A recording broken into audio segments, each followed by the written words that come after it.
आपने मुझे मांग संख्या 51 अनुसूचित जाति के कल्याण हेतु विशिष्ट संगठक योजना पर बोलने का अवसर दिया।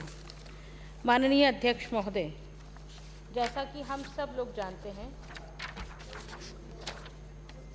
भारत में जाति व्यवस्था के कारण से हजारों वर्षों से जो व्यवस्था चली आई, उस व्यवस्था के कारण से कुछ लोग बहुत आगे निकल गए और कुछ लोगों को अपने व्यवसायों के कारण कहें या अशिक्षा का कारण कहें, समाज की अंतिम पंक्ति में खड़ा होना पड़ा या मजबूरन उनको खड़ा किया गया।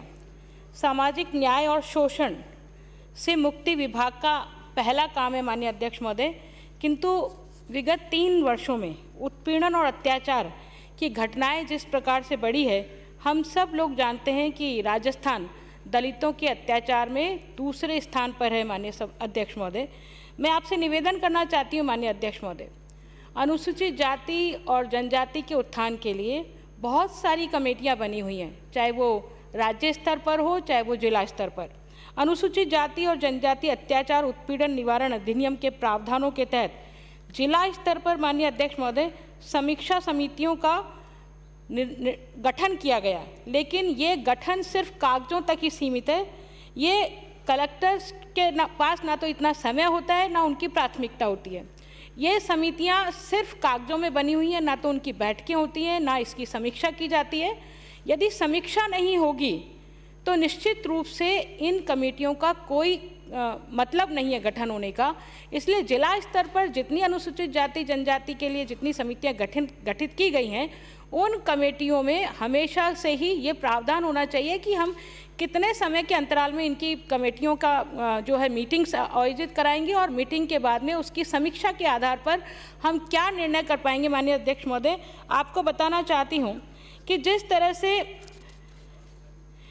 इसकी गंभीरता धीरे धीरे खत्म होती जा रही है, आप देखिए, ये अनुसूचित जाति जनजाति के खिलाफ अपराधों में बढ़ोतरी, ये मैं बताती हूँ आपको, दिसंबर 2021 तक हत्या के मामले और महिला अपराध जिस तरह से बढ़े हैं, उस तरह से तो ये बलात्कार की घटनाएं 101 अनुसूचित जाति की महिलाओं के साथ में बलात्कार की घटनाएं हुई हैं 2019 में, 2020 में 119, 2021 में 149 और इसी तरह से ये लगातार बढ़ती रही हैं।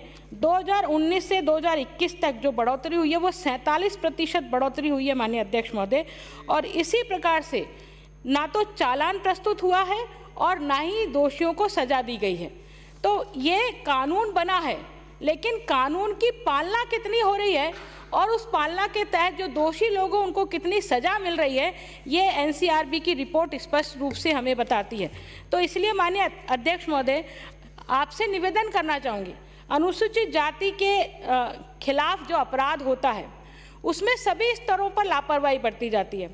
पुलिस के स्तर पर लापरवाही होती है, आयोग के स्तर पर लापरवाही होती है और अनेकों मामलों में तो जब वादी एफआईआर दर्ज करने के लिए जाता है तो थानों पे एफआईआर पहले तो दर्ज नहीं होती, बामुश्किल कोई प्रेशर से एफआईआर दर्ज करा भी देता है तो अन्वेषण अधिकारी है उसको ठीक प्रकार से अन्वेषण नहीं करते और अन्वेषण भी हो जाता है तो चालान प्रस्तुत नहीं होते।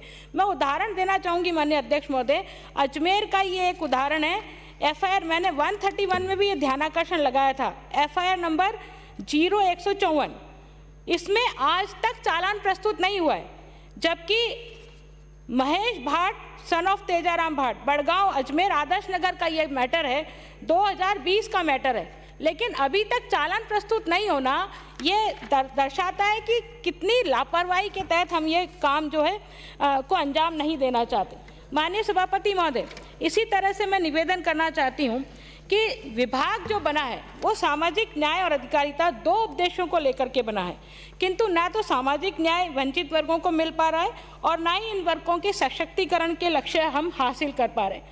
अनुसूचित जाति के लिए कानून तो बहुत सारे बने, लेकिन उन कानूनों की पालना हम कैसे कर पा रहे हैं, ये दर्शाता है कि अनुसूचित जाति जनजाति के जो गैर खातेदारों की भूमियां हैं उन पर गैर अनुसूचित जाति जनजाति का कब्जा अनेकों भूमियों पर हुआ है, लेकिन वो कब्जा हटाने के लिए राजस्थान काश्तकारी अधिनियम 183B के तहत जब कार्रवाई करने की मंशा की ओर ध्यान दिलाया जाता तो उसके खिलाफ कोई कार्रवाई नहीं होती।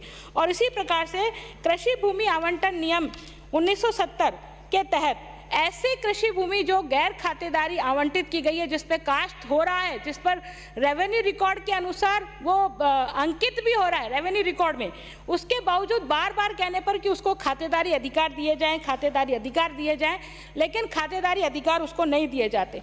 और अनुसूचित जाति जनजाति की जमीनों को औने पौने दामों पर खरीद करके और फिर उनको आगे कन्वर्ट करा करके बेचने का जो काम इन दिनों चल रहा है, जमीनों के मूल्य अधिक बढ़ने के कारण थे, तो ऐसे धीरे धीरे अनुसूचित जाति जनजाति के लोगों के पास शून्य जमीनें रह जाएंगी, उनके पास खातेदारी की जमीन नहीं होगी और ऐसे में वो पहले से ही खाने कमाने के लिए परेशान होते हैं, तो और आने वाले समय में उनकी क्या स्थिति होगी ये हम कल्पना कर सकते हैं। माननीय सभापति महोदय, मैं निवेदन करना चाहूँगी कि अनुसूचित जाति जनजाति को रिजर्वेशन मिला, और रिजर्वेशन इसलिए मिला कि उनको प्रथम पंक्ति में खड़ा किया जाए, चाहे आर्थिक रूप से, चाहे राजनीतिक रूप से, और चाहे सामाजिक रूप से, चाहे शैक्षिक रूप से, हर क्षेत्र में अनुसूचित जाति का वर्ग जो है वो अंतिम पंक्ति में खड़ा हुआ हमको दिखाई देता है।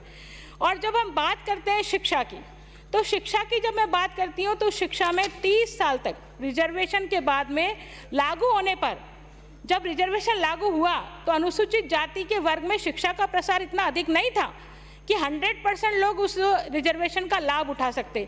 30-40 वर्षों तक तो सिर्फ 0.89% लोगों ने इस रिजर्वेशन का लाभ उठाया। और अब जैसे धीरे धीरे शिक्षित हो रहे हैं, तो शिक्षा में भी आप ये देखिए, जब रिजर्वेशन होता है और रिजर्वेशन में जब शिक्षा के क्षेत्र में लोग आगे बढ़ते हैं तो उसका एक महत्वपूर्ण आधार उनको जो मिला है, क्योंकि गरीबी है उनके पास में और खाने के कमाने का कोई साधन नहीं है, सामाजिक सेवाओं में वो लगे हैं। ऐसी स्थिति में छात्रवृत्ति उनका एक मूल आधार होता है कि छात्रवृत्ति के आधार पर वो बच्चे पढ़ लिख करके और छात्रावासों में रह करके पढ़ते हैं। अब छात्रवृत्ति की क्या स्थिति है? छात्रवृत्ति की स्थिति है माननीय सभापति महोदय कि कई वर्षों से छात्रवृत्ति लंबित है, उत्तर मैट्रिक और मैट्रिक की छात्रवृत्ति नहीं मिल रही है। माननीय मंत्री महोदय, आपसे निवेदन करना चाहूँगी कि अनुसूचित जाति के बालक बालिकाओं को प्रतिवर्ष, यदि वो 10th क्लास में है तो नवंबर दिसंबर में उसको 10th क्लास की छात्रवृत्ति मिल जानी चाहिए। यदि वो 12वीं कक्षा में है तो 12वीं कक्षा में उसको छात्रवृत्ति मिलनी चाहिए। लेकिन छात्रवृत्ति 2-2, 3-3 सालों बाद मिलती है, और जब मिलती है 2-3 साल बाद मिलती है तो उस बच्चों के लिए तुरंत आवश्यकता है, उसको कोचिंग की जरूरत है और कोई कोचिंग की जरूरत है, तो वो छात्रवृत्ति मिलेगी तो वो आगे पढ़ेगा, नहीं तो नहीं पढ़ पाएगा। ऐसी स्थिति में उसको छात्रवृत्ति डिले करना उसके साथ अन्याय है। दूसरी बात, जिन छात्रावासों में हमारे स्टूडेंट्स रहते हैं, SC/ST के छात्रावासों में, मैं निवेदन करना चाहूँगी माननीय मंत्री महोदय आपको कि छात्रावासों में खाद्य सामग्री, रहन सहन और वेशभूषा के लिए जो आप पैसा देते हैं वो बहुत कम पैसा, मामूली, मतलब ऊँट के भी मुंह में जीरा जैसा पैसा है। तो मैं आपसे निवेदन करती हूँ जिस तरह से नवोदय विद्यालयों में खाने पीने के लिए पैसा मिलता है छात्रों को, यदि वो रेट के अकॉर्डिंग आप ये पैसा देंगे तो हमारे छात्र स्वास्थ्य की दृष्टि से भी ठीक हो पाएंगे और उनको अच्छी डाइट आप दिला पाएंगे। इसी तरह माननीय सभापति महोदय, निवेदन करना चाहूँगी कि आवासियों को दैनिक उपयोग में दी जाने वाली जो सामग्री है, वो सामग्री भी, चाहे यूनिफॉर्म हो, चाहे बैग हो, चाहे मेडिकल व्यय हो और चाहे यात्रा व्यय हो, प्रतिदिन उनको जो व्यय मिलता है उसकी राशि को भी नवोदय विद्यालय के तर्ज पर आप बढ़ाएंगे तो मुझे लगेगा कि आप उनके स्वास्थ्य के लिए और उनके विकास के लिए काम कर रहे हैं। इसी प्रकार से माननीय सभापति महोदय देखिए, छात्रावासों में होने वाले बिजली, पानी, भवन मरम्मत, रंग रोगन और अन्य प्रशासनिक जो कार्य हैं जो वहन किए जाते हैं, वो भी खाद्य सामग्री मद में ही वो व्यय किए जाते हैं, मतलब खाद्य सामग्री के मद से ही वो लिए जाते हैं। तो मेरा निवेदन है, छात्रावासों की हालत इतनी खराब है, जर्जर हालत है, मतलब वहाँ बेड्स नहीं है, बेड्स हैं तो सोने के लिए तकिया, रजाई और गद्दे नहीं है, चद्दर्स नहीं है, और फटे पुराने हाल में आप जाकर के देखोगे तो आपको आश्चर्य होगा कि बच्चे कितनी बुरी हालत में रहते हैं। तो इसलिए मैं आपसे निवेदन करती हूँ कि यदि आप इसको खाद्य मद से हटाकर एक अलग मद सर्जित करके उसके तहत देंगे तो बच्चों को आसानी होगी। इसी प्रकार से माननीय सभापति महोदय निवेदन करना चाहूँगी कि 60% और 40% ये अलग अलग आपने तय किया है कि अलग अलग आप देंगे, तो ये जो आप दे रहे हैं उसको किस तरह से आप और बढ़ा सकते हैं, इसकी कोशिश आपको करनी चाहिए। इसी के तहत माननीय सभापति महोदय मैं निवेदन करना चाहूँगी आपको कि आप देखिए SC ST स्वच्छ कार्य में लगने वाला वर्ग जो 110 एक कक्षा से 10 तक अध्ययनरत विद्यार्थियों को जो दिया जाता है 100 रुपये प्रति माह रख रखाव भत्ता, उसके लिए मैं निवेदन होंगी प्रति माह है ये 100 रुपये। ये बहुत मामूली है ये 100 रुपये, इसलिए इसको निश्चित रूप से आपको बढ़ाया जाना चाहिए, ये मैं आपसे निवेदन करूंगी। इसी तरह माननीय सभापति महोदय मैं निवेदन करना चाहती हूँ कि अनुसूचित जाति वर्ग के लिए बहुत सारी स्कीम्स आप लेकर के आते हैं और उसका बजट में भी घोषणा करते हैं, लेकिन जो लैपटॉप की स्कीम है, जो लैपटॉप आप देते हैं वो अनुसूचित जाति वर्ग के बालक बालिकाओं को 75% अंक प्राप्त करने पर देते हैं, लेकिन ग्रामीण क्षेत्र में और बहुत इंटीरियर क्षेत्र में 75% अंक प्राप्त करना गांव के बच्चों के लिए, तो मैं आपसे चाहूँगी कि आप इसमें 10% की छूट दें ताकि उन अनुसूचित जाति के बच्चों को भी प्रोत्साहन मिले जिनके परिवारों में शिक्षा बिल्कुल नहीं है।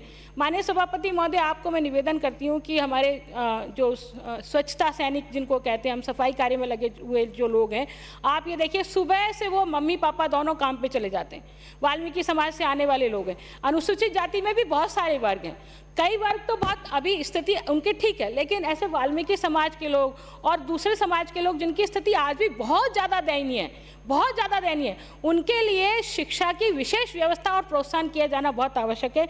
इसलिए यदि हम ये प्रोत्साहन हम देंगे तो निश्चित रूप से वो भी शिक्षा से जुड़ेंगे और आगे बढ़ेंगे। और ये इसी तरह से स्कूटी योजना के लिए मैं निवेदन करना चाहूँगी। स्कूटी योजना 2 साल से आपने दी नहीं है, लेकिन स्कूटी योजना में भी आप 10वीं और 12वीं के अध्ययनरत छात्रों को 50% अंक प्राप्ति पर यदि ये अंबेडकर निःशुल्क स्कूटी योजना के नाम से यदि आप देंगे तो निश्चित रूप से वो बालिकाओं को भी प्रोत्साहन मिलेगा और वो भी आगे बढ़ेंगे।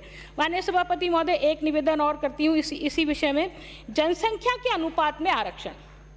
जिस तरह से केंद्र सरकार ने 2011 के सेंसस के अनुसार सरकारी नौकरियों में 17% और 13% ऐसे करके 30% जो आरक्षण दे रखा है राजकीय सेवाओं में, ये केंद्र सरकार ने कर रखा है, लेकिन राज्य में 16% और 12% पर ही अब तक हम अटके हुए हैं, जबकि 2021 निकल गया, 2011 की सेंसस के अनुसार हम चल रहे हैं, तो 2021 निकल गया है। मेरा इसलिए निवेदन है कि केंद्र सरकार की भांति यदि आप राज्य सरकार में भी 30% राजकीय सेवाओं में आरक्षण देना प्रारंभ करेंगे तो निश्चित रूप से उन लोगों को भी फायदा मिलेगा जो इन पदों पर नहीं आ पा रहे।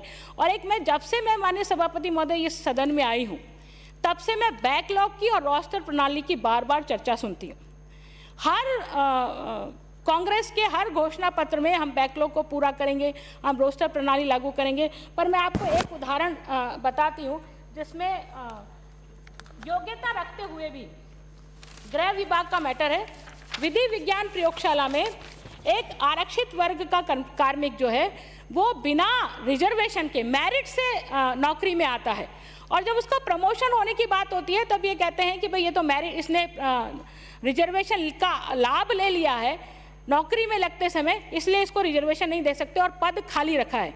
तो मेरा निवेदन है कि अनुसूचित जाति की बात तो हम बहुत अच्छे से करते हैं, बहुत बढ़ा चढ़ा करके करते हैं, लेकिन व्यवहार में हम क्या महसूस करते हैं? हम व्यवहार में आप देखिए डीओपी प्रमोशन जब भी होता है आरपीएससी में तो डीओपी के अधिकारी कर्मचारी वहाँ जाते हैं, और ये डीओपी ने ही रूल निकाला प्रमोशन का, रोस्टर प्रणाली उन्होंने ही लागू करी है।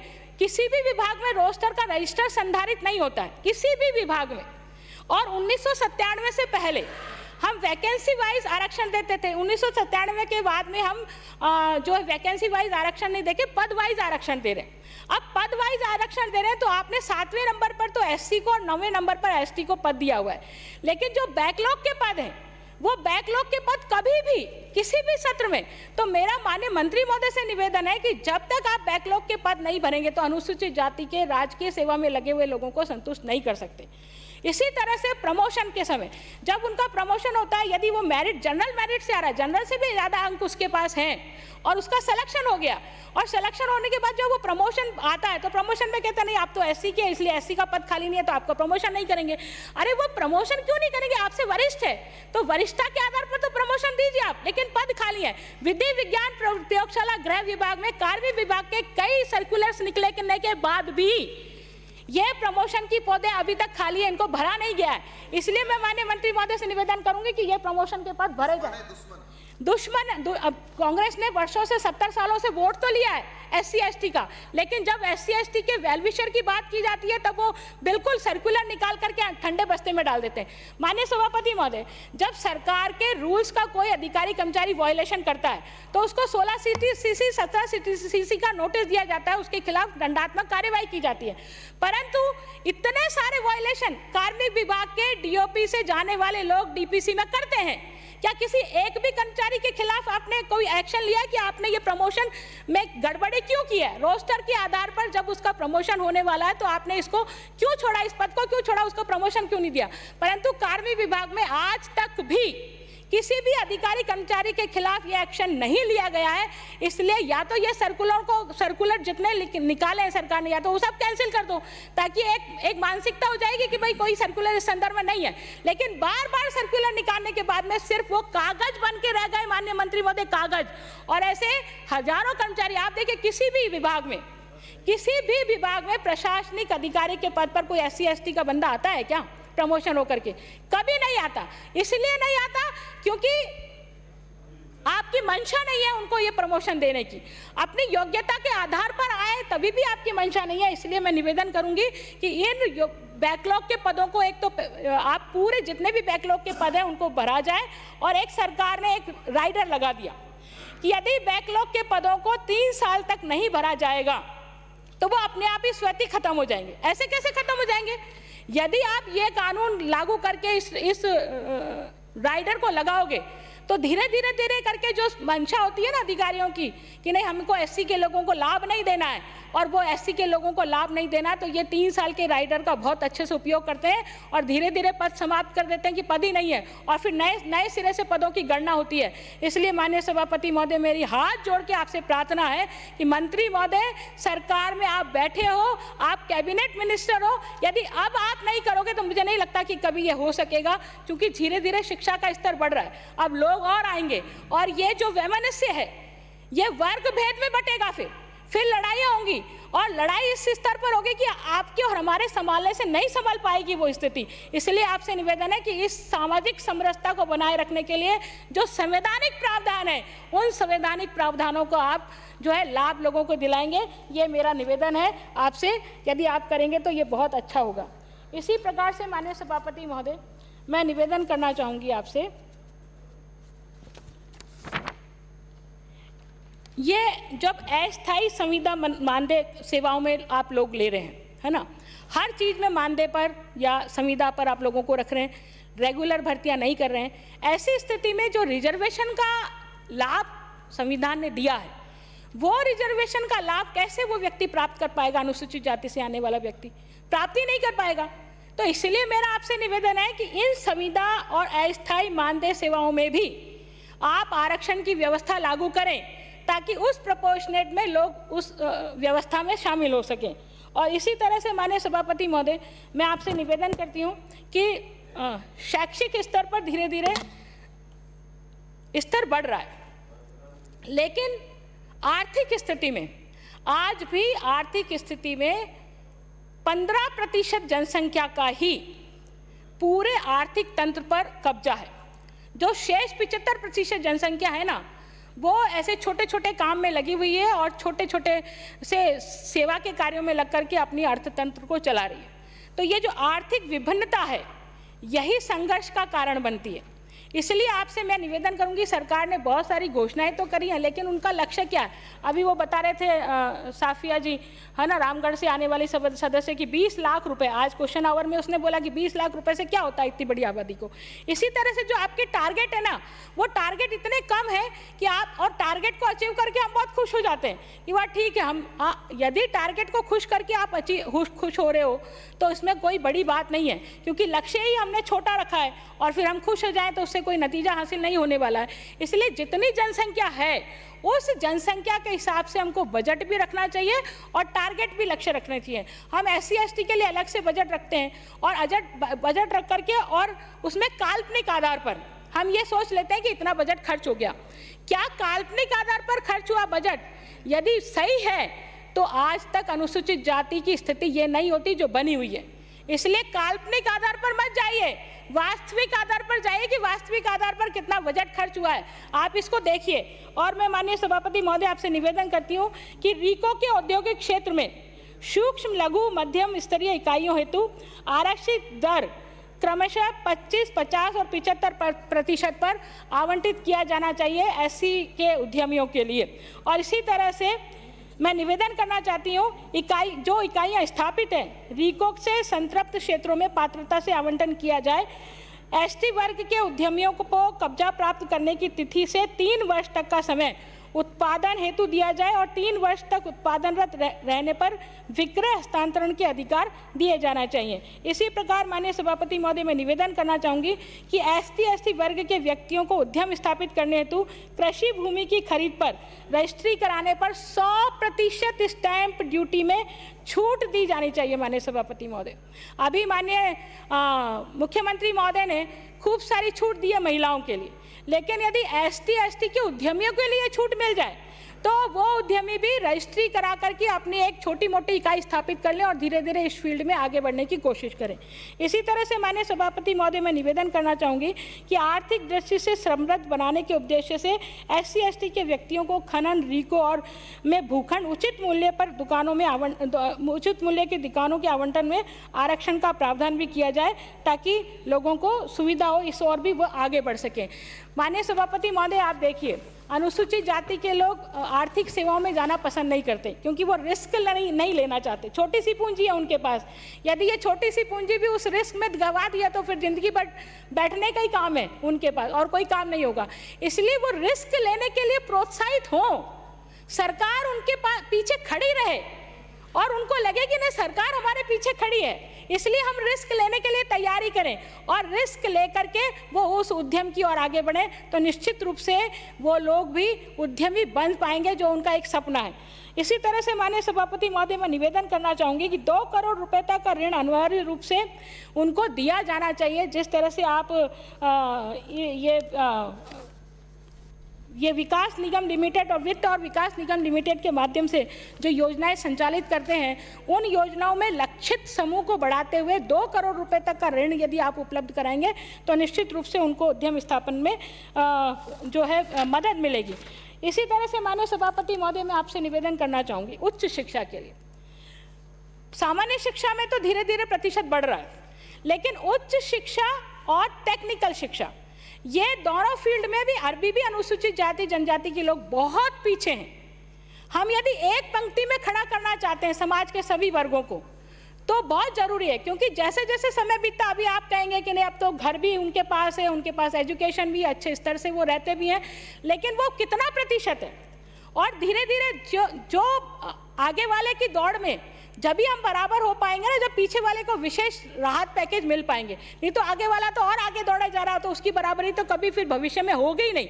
इसलिए मैं आपसे निवेदन करना चाहती हूँ कि उच्च शिक्षा में UGC द्वारा जो 25/8/2006 को जारी नीति की पालना के क्रम में विश्वविद्यालयों में सहायक प्रोफेसर, सह प्रोफेसर और प्रोफेसर की नियुक्ति और पदोन्नति में आरक्षण हेतु विषय के स्थान पर, जैसा नरेंद्र मोदी जी ने केंद्र में किया है, माननीय मंत्री महोदय, अनुसूचित जाति के लिए बहुत बड़ा उपाय माननीय नरेंद्र मोदी जी ने किया है, तो उसी तरह से उसको सब्जेक्ट के बजाय विश्वविद्यालय को एक इकाई मान करके यदि आप इसमें भर्ती करेंगे, रिक्तियां निकालेंगे तो अनुसूचित जाति के लोगों को भी हायर एजुकेशन में जाने का मौका मिलेगा। माननीय सभापति महोदय, आरक्षण संविधान ने दिया, लेकिन इसके बावजूद भी छोटी छोटी चीज़ों को लेकर के न्यायालय में चले जाते हैं। तो मेरा निवेदन है, और न्यायालय में जाकर के उन चीज़ों को अटका देते हैं। मेरा निवेदन है, आरक्षण को न्यायिक व्यवस्था से दूर रखा जाए, ये प्रोविज़न आपको करना चाहिए, क्योंकि ये संवैधानिक अधिकार जो है अनुसूचित जाति के लोगों को मिला है। और इसी तरह से माननीय सभापति महोदय, मैं निवेदन करना चाहूँगी कि न्याय व्यवस्था में आप कभी सर्वे कराइए, आपको बहुत आश्चर्यचकित आंकड़े प्राप्त होंगे। न्यायिक व्यवस्था में अनुसूचित जाति के लोग जीरो हैं। और ऐसे इस कारण से जब अनुसूचित जाति के लोगों का कोई मैटर वहाँ जाता है, तो वो जो सोच है ना, मानसिकता है, वो उस दृष्टि से नहीं सोचते हैं। और इस दृष्टि से नहीं सोचते तो अनुसूचित जाति के खिलाफ कई बार ये मैं तो क्या कहूँ, वो आप जितने फैसले, जितने निर्णय हैं वो उठा करके देख लें, उनमें क्या हुआ है। अल्टीमेटली अनुसूचित जाति के लोगों को ही इसका नुकसान उठाना पड़ता है। इसलिए माननीय सभापति महोदय, मैं निवेदन करना चाहूँगी कि उच्च अनुसूचित जाति आयोग को संवैधानिक दर्जा नहीं है। माननीय प्रधानमंत्री जी ने ओबीसी को संवैधानिक दर्जा दिया। अब अनुसूचित जाति आयोग को संवैधानिक दर्जा नहीं मिलेगा तो उसके पास क्या अधिकार है? किसी को सजा थोड़ी दे सकते हैं, किसी से कोई सवाल थोड़ी पूछ सकते हैं। सिर्फ सुन लिया, हम जाकर के अपना आवेदन दिया है, उन्होंने सुन लिया, अधिकारी को भेज दिया, वो माने तो ठीक है, नहीं माने तो ठीक है, तो इससे काम नहीं चलेगा। इसलिए अनुसूचित जाति आयोग को संवैधानिक दर्जा दिया जाना चाहिए, तभी अनुसूचित जाति के लोगों के बारे में ठीक प्रकार से फैसला होगा और उनको आगे बढ़ाने की कोशिश की जा सकेगी। इसी प्रकार से माननीय सभापति महोदय, मैं 2-3 पॉइंट और निवेदन करना चाहती हूँ आपके सामने। आयोजना विभाग द्वारा बजट में राजस्व एवं पूंजीगत मदों की समस्त योजनाओं के लिए हमारे नेता प्रतिपक्ष कई बार ये सवाल उठा चुके हैं। एक बार पिछले सत्र में भी आपने ये सवाल उठाया था, लेकिन सरकारों के कानों पर जू नहीं रेंगती है। हम बोल बाल करके चले जाते हैं, कुछ भी बोलते रहो, लेकिन 1% भी कोई असर नहीं कि चलो बोलने का कुछ तो असर हो, लेकिन कोई असर नहीं। आप देखिए, मैंने इस बात को पहले भी कहा था, जनसंख्या के अनुपात में आवंटित बजट का व्यय काल्पनिक आधार पर नॉशनल शेयर ना किया जाकर के वास्तविक व्यय के आधार पर समीक्षा होनी चाहिए। लेकिन आज तक समीक्षा हुई क्या? इस 1952 से के बाद से लेकर के आज तक कोई समीक्षा की क्या? कोई रिपोर्ट जारी हुई क्या? लेकिन नहीं, सिर्फ आंकड़ों में हम अनुसूचित जाति के लिए ये करेंगे, वो करेंगे, और आंकड़ों के बाद में यदि 1 साल बाद में देखते हैं कि कितना पैसा खर्च हुआ तो उसका 50% भी खर्च नहीं होता। जब 50% भी खर्च नहीं होता, वैसे ही लक्ष्य कम रखा है और लक्ष्य कम के आधार पर 50% भी खर्च नहीं हो रहा, तो हम कैसे उनको शैक्षिक रूप से, सामाजिक दृष्टि से उनको आगे बढ़ा पाएंगे। इसी तरह से माननीय सभापति महोदय, मैं निवेदन करना चाहती हूँ, अम्बेडकर जी के ने जो सपना संजोया था कि हम एक समाज को, इस भारतीय समाज को, इस हिंदू समाज को एक रस करना का, समरसता स्थापित करने के लिए, छुआछात तो अब शहरों में तो खत्म हो गई, लेकिन गांवों में अभी भी है, पर एक नई प्रकार की छुआछात शुरू हो गई सरकारी नौकरियों में, राजकीय नौकरियों में। ये अनुसूचित जाति का, अरे अरे अरे अरे, ये तो वैसे ही आ गया होगा, इनको तो ये तो कम अंक पे ही आ जाते हैं, ये तो कम अंक पे ही प्रमोशन हो जाते हैं। क्या माहौल बन रहा है इस सरकारी सिस्टम में? जो माहौल बन रहा है ना, वो बहुत खतरनाक है। इसलिए इस माहौल को खत्म किया जाना चाहिए, और ना केवल खत्म किया जाना चाहिए बल्कि वो वास्तविक समरसता, नए प्रकार का छुआछात का क्रम जारी हो रहा है।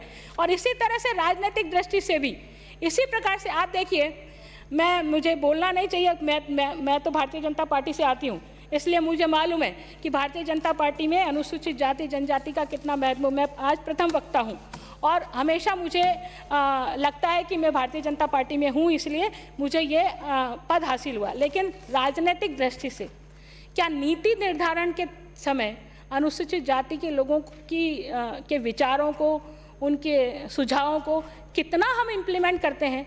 क्या हम उसमें मानते हैं? क्या हम तो ये सोचते हैं कि वाह ठीक है, कांग्रेस ने 70 सालों से अनुसूचित जाति का वोट हासिल करके शासन किया है।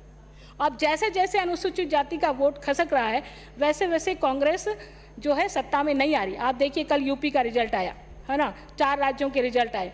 तो ये अगर से आप ऐसा करोगे तो अब धीरे धीरे शैक्षिक रूप से समझ होती जा रही है। इसलिए मेरा निवेदन है कि राजनीतिक दृष्टि से उनको आगे बढ़ाना है।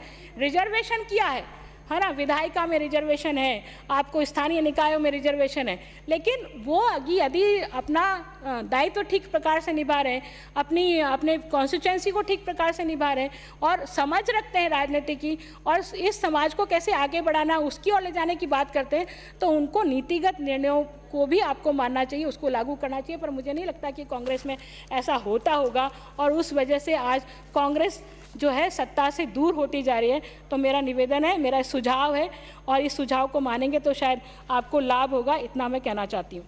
इसी प्रकार से माननीय सभापति महोदय, मैं योजनाओं के बारे में कुछ निवेदन करना चाहती हूँ।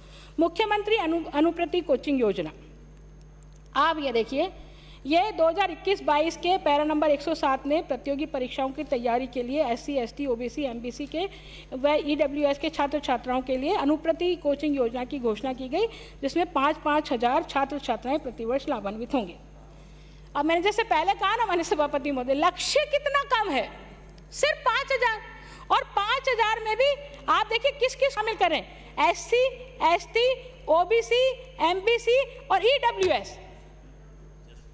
अब ये MBC और वह EWS के लोगों को भी इस 5,000 में शामिल कर देंगे, जहां 7 करोड़ की आबादी है, युवा सबसे अधिक है, पढ़ने वाली जो उम्र के बच्चे हैं वो सबसे अधिक है आबादी में, वहां सिर्फ आपने 5,000 का ही लक्ष्य रखा है। तो कौन आएगा फिर इसमें? जिनको वास्तव में आवश्यकता वो तो छूट ही गए पीछे। तो इसलिए इस लक्ष्य को 5,000 से हटा करके कम से कम 10 लाख 15 लाख किया जाना चाहिए था, तब जाकर के उन लोगों को लाभ मिलता माननीय मंत्री महोदय। और इसी तरह से माननीय सभापति महोदय निवेदन करना चाहूँगी, जितनी भी योजनाएं हैं समाज कल्याण की, चाहे वो श्रमिक कल्याण की योजनाएं हो, चाहे वो आबकारी नीति के तहत नवजीवन योजना हो, चाहे शिक्षा में छात्रवृत्ति योजना हो, ये सब योजनाओं के जितने लक्ष्य आप रखते हो वो लक्ष्य बहुत कम है, उन लक्ष्यों को बढ़ाया जाना चाहिए। अभी श्रमिक कल्याण मंत्री के रूप में भी आप ये दायित्व देख रहे हो, पर श्रमिक कल्याण की योजनाओं में अनुसूचित जाति के लोग श्रमिक के रूप में सबसे ज़्यादा हैं। बिल्डर, आप देखिए बहुत अंतर आपको स्पष्ट लग जाएगा।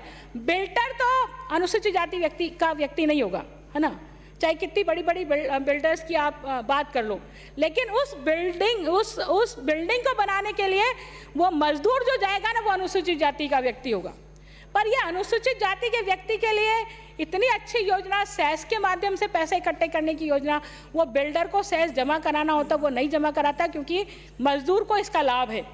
वो आपको नहीं बताता कि उसने कितना रजिस्ट्रेशन कराया है, ये सरकारी टेंडर्स में ही वो आपको करता है, लेकिन प्राइवेट जितनी बिल्डिंग्स बनाता है उसमें आपको रजिस्ट्रेशन नहीं कराता, ना तो रेरा में रजिस्ट्रेशन कराता है ना आपके यहाँ रजिस्ट्रेशन कराता है। इसलिए माननीय मंत्री महोदय मैं निवेदन करना चाहूँगी कि अनुसूचित जाति के बालकों को, ये जनजाति के लोगों को जो श्रमिक कल्याण की योजनाओं का लाभ मिलता वो पूरी तरह से बंद हो गया, इसलिए वो लाभ भी आपको देना चाहिए, दिलाना चाहिए, इतना निवेदन करूँगी। एक मैंने पहले ये बात कही है कि मुकदमों का समय पर चालान नहीं हो पा रहा है, और इसी तरह से माननीय सभापति महोदय मैं निवेदन करती हूँ, अभी कल के जवाब में मैं दो बिंदु कह के बस समाप्त करूँगी। कल के जवाब में मंत्री महोदय ने कहा, हमारे एक प्रतिपक्ष के सामान्य सदस्य ने सवाल पूछा ब्यावर से आने वालों ने कि आप BPL का सर्वे कब कराओगे, है ना। मंत्री महोदय ने कहा कि नहीं कोई BPL का सर्वे नहीं होगा, अध्यक्ष महोदय ने भी व्यवस्था दे दी। जबकि जन घोषणा पत्र के पेज नंबर 33 के बिंदु संख्या 15 पर BPL परिवारों का पुनः सर्वे कराने की घोषणा की गई।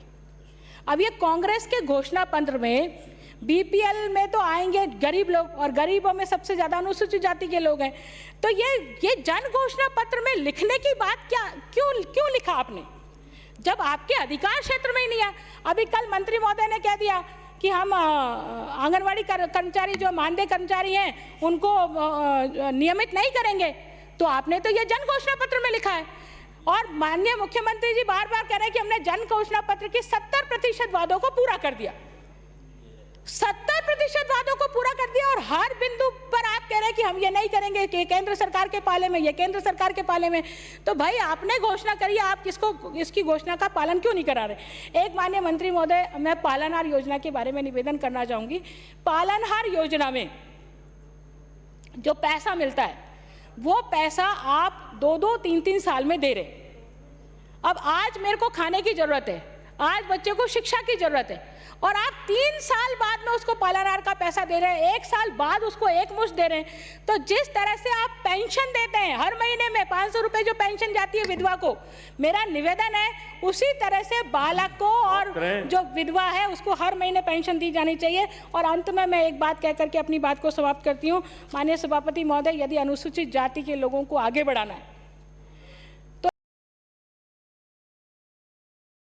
एक सबसे बड़ा जो ड्रॉबैक है वो शराब।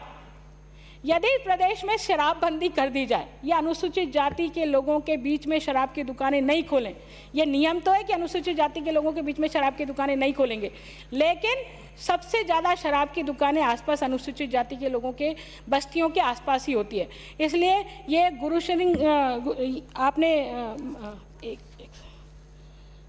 आपने ये कहा कि हम जो है गुरुशरण छाबड़ा जी की श्रद्धांजलि देते समय हम पूरे प्रदेश में शराब मुक्त कर दें, ऐसा अभियान चलाएंगे।